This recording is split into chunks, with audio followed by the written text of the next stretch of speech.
Bonsoir à tous. Cette 2000e édition de C'est dans l'air, ce soir, sera consacrée aux conséquences du choc que vient de vivre la Pologne, qu'est en train de vivre la Pologne. Les Polonais sont en deuil, ils sont inquiets aussi. Les autres Européens que nous sommes ont-ils des raisons de l'être?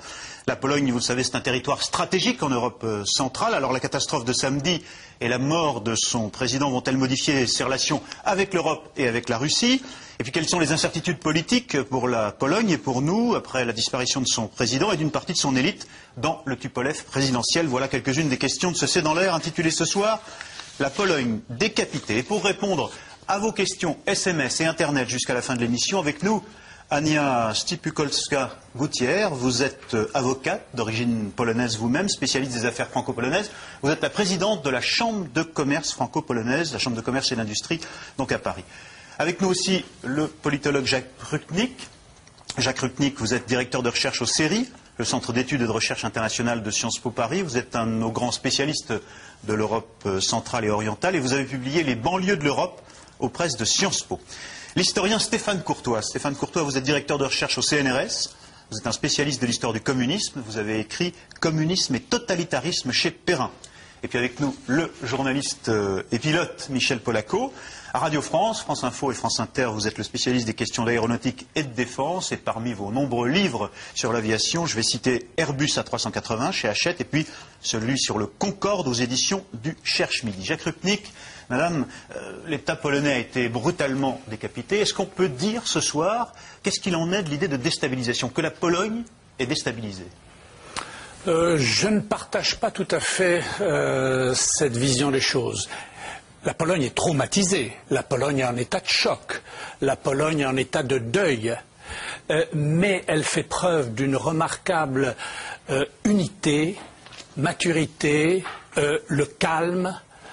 Quand on a vu hier à la télévision les cérémonies, la présence de l'Église, la présence apaisante de l'Église, le consensus qui s'est fait immédiatement par-delà les clivages politiques, le fait que institutionnellement le président du Parlement de la Diète prenne la relève et devienne le président par intérim. Je crois que là, les institutions fonctionnent. On ne peut pas véritablement parler de déstabilisation. Est-ce que ce n'est pas tout à fait momentané et tout à fait normal, cette union nationale, mais tout de même, on évoque déjà la présidentielle. Est-ce que les luttes de pouvoir ne vont pas reprendre? Et puis, tout l'état-major a été décapité. Oui, il y a une semaine de deuil et bien entendu, la lutte politique va commencer dès lundi prochain parce qu'on est en campagne présidentielle. Je soupçonne quand même que ce sera une campagne particulière parce que tout dépendra de savoir si le frère de Lech Kaczynski va se présenter lui-même. Le frère du président qui vient de disparaître. Le frère du président, le jumeau.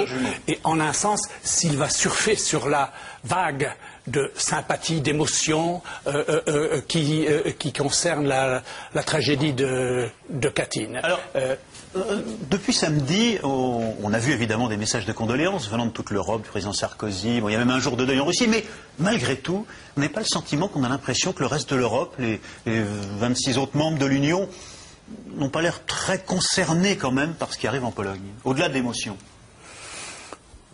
Je ne sais pas, je crois que tous les chefs d'État, tous les gouvernements exprimaient leur émotion. Les médias, les télévisions n'ont fait que ça pendant tout le week-end. Service minimum, je ne vois pas très bien ce qu'ils pourraient faire d'autre, offrir leur aide, leur assistance. C'est une affaire essentiellement polono-russe. Les autres Européens expriment leur sympathie, leur émotion, bien entendu, mais ils ne peuvent pas faire grand-chose. Je suis sûr qu'ils vont se déplacer pour les funérailles nationales du président Kaczynski décédé, et on verra là toute l'Europe réunie au chevet du président. Si je vous pose la question, c'est parce que Lech Kaczynski était connu comme étant parfois un eurosceptique quand même, hein, et gênant ses partenaires, y compris Nicolas Sarkozy. Donc est-ce qu'il n'y a pas, à cet égard, bon, de la part des dirigeants de l'Union européenne,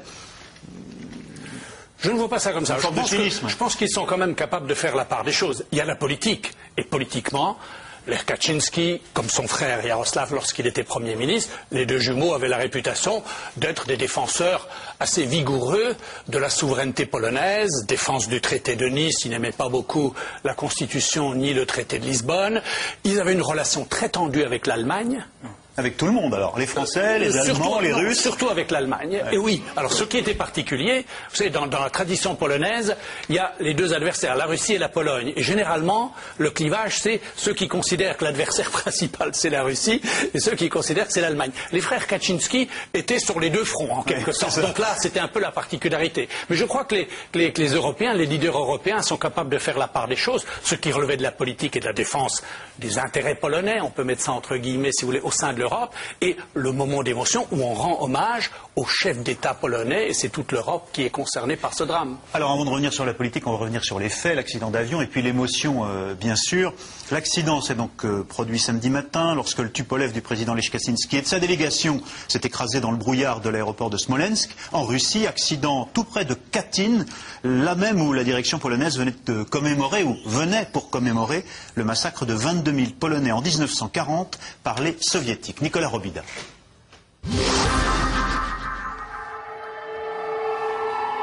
Les sirènes et les klaxons ont retenti à midi. Hier, la capitale polonaise s'est figée pendant 2 minutes pour marquer l'hommage d'un pays aux 96 disparus.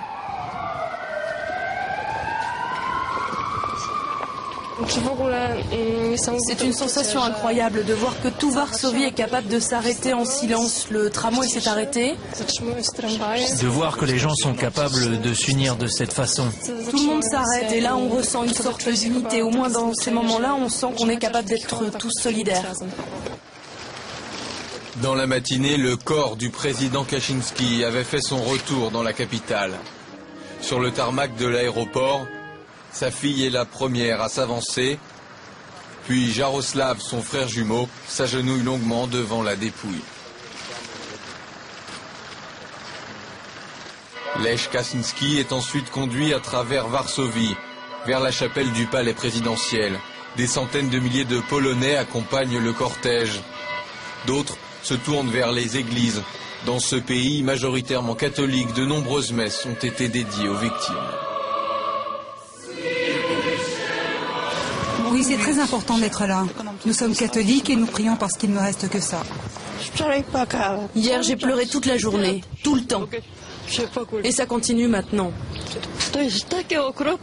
C'est tellement terrifiant qu'on a du mal à le concevoir. Je ne sais pas, je me souviens de beaucoup de choses, mais je n'ai jamais rien vu de tel. C'est horrible, c'est comme un deuxième Katyn. Katyn, où l'un des plus grands traumatismes du pays, le chef de l'État et sa délégation étaient attendus aux cérémonies de commémoration du meurtre de 22 000 officiers, abattus par les soviétiques dans cette forêt à l'ouest du pays. 70 ans plus tard, la disparition des principales figures de la vie publique polonaise sur les lieux mêmes du massacre a bien sûr des allures de malédiction.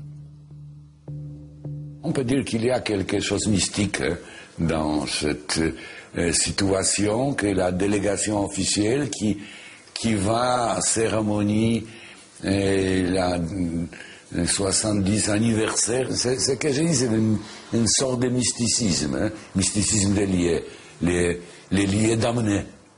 Les lieux maudits. Oui, oui. Et c'est ça le ressort, vous pensez, d'une partie de l'émotion qu'il y a aujourd'hui? Oui, bien sûr, oui, bien sûr, bien sûr, bien sûr.